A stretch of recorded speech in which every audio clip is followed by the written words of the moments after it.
Tuhan bersamamu. Inilah Injil suci menurut Lukas.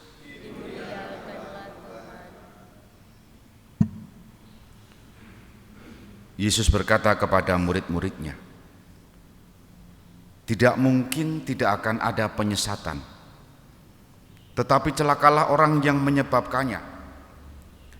Lebih baik baginya jika sebuah batu kilangan diikatkan pada lehernya, lalu ia dilemparkan ke dalam laut, daripada ia menyesatkan salah seorang yang lemah ini.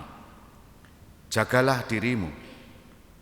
Jika saudaramu berbuat dosa, tegurlah dia, dan jika ia menyesal, ampunilah dia. Bahkan jika ia berbuat dosa terhadapmu 7 kali sehari, dan 7 kali ia kembali kepadamu dan berkata, 'Aku menyesal,' engkau harus mengampuni dia."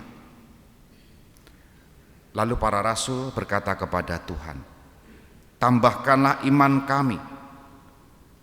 Tetapi Tuhan menjawab, "Jika kalian memiliki iman sebesar biji sesawi, kalian dapat berkata kepada pohon ara ini, 'Tercabutlah engkau dan tertanamlah di dalam laut,' maka pohon itu akan menurut perintahmu." Demikianlah sabda Tuhan.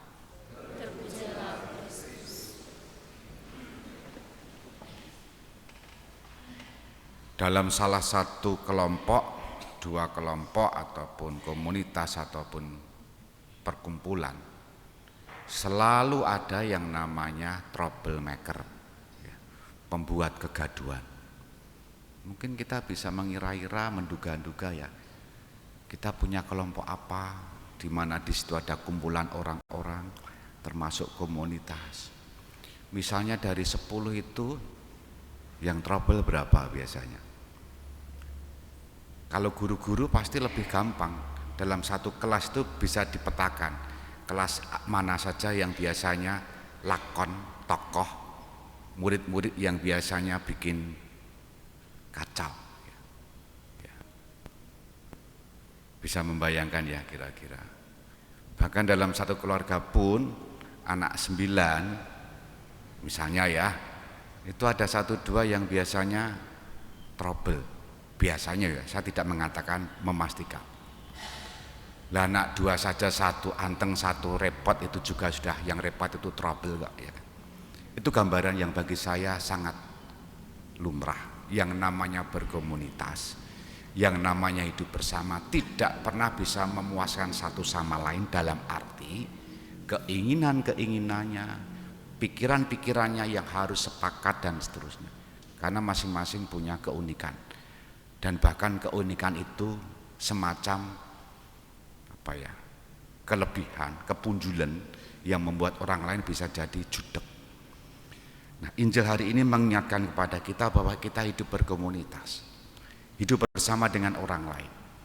Dan tentu saja orang lain itu siapapun mereka, kerap kali berbeda dengan kita. Persoalannya adalah, kalau berbeda lalu damai, jelas gampang. Tapi berbeda kemudian membenci dan kemudian membuat relasi menjadi tidak nyaman, itu yang kadang-kala membuat hidup menjadi tidak happy, tidak nyaman. Apa yang disabdakan oleh Tuhan hari ini bicara mengenai itu. Dalam komunitas, dalam hidup menggereja, dalam diri gereja, ada yang namanya pribadi-pribadi atau kelompok-kelompok yang menyesatkan, membuat pengaruh-pengaruh yang barangkali menimbulkan perpecahan di antaranya. Yesus mengajari, pertama, jangan membuat penyesatan, mempengaruhi yang justru memperkeruh hidup menggereja, hidup berkomunitas. Itu yang pertama. Yang kedua, kalau ada orang yang kemudian bertobat dan mengatakan menyesal, apa yang Yesus katakan untuk murid-muridnya dan untuk kita, ampunilah.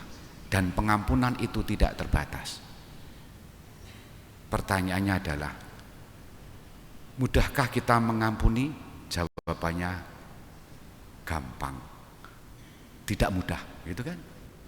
Pengennya mengampuni dalam doa, tetapi ketika ketemu berjumpa dengan dia yang bersalah dengan kita, berjumpa saja orang Jawa mengatakan melengos. Melengos itu bahasa Indonesianya apa? Ya melengos ya, susah ya. Lalu lari atau melipir itu ya. Kan hati masih panas. Tidak mudah bukan? Tapi setiap doa Bapa kami itu ada rumusan itu. Ampunilah yang bersalah. Ya. Tapi sepertinya kita tidak bisa mengampuni di situ. Dan Yesus berpesan, ternyata pengampunan itu bukan hanya tindakan manusiawi, tetapi pengampunan itu adalah tindakan iman.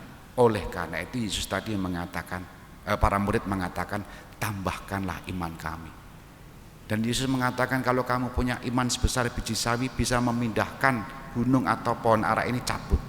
Artinya itu sesuatu yang tidak mungkin secara manusiawi. Tapi dalam iman kalau itu dimohon, yang tidak mungkin itu bisa menjadi, bahkan mengampuni saudara kita. Maka kalau hanya mengandalkan kekuatan sendiri, tidak mungkin. Bahkan sampai mati pun dendam, kebencian masih terbawa.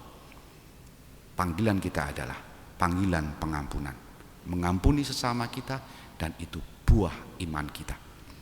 Jika tidak ada pengampunan, bisa jadi iman sedang dipertanyakan. Kemana? Kita hening sejenak.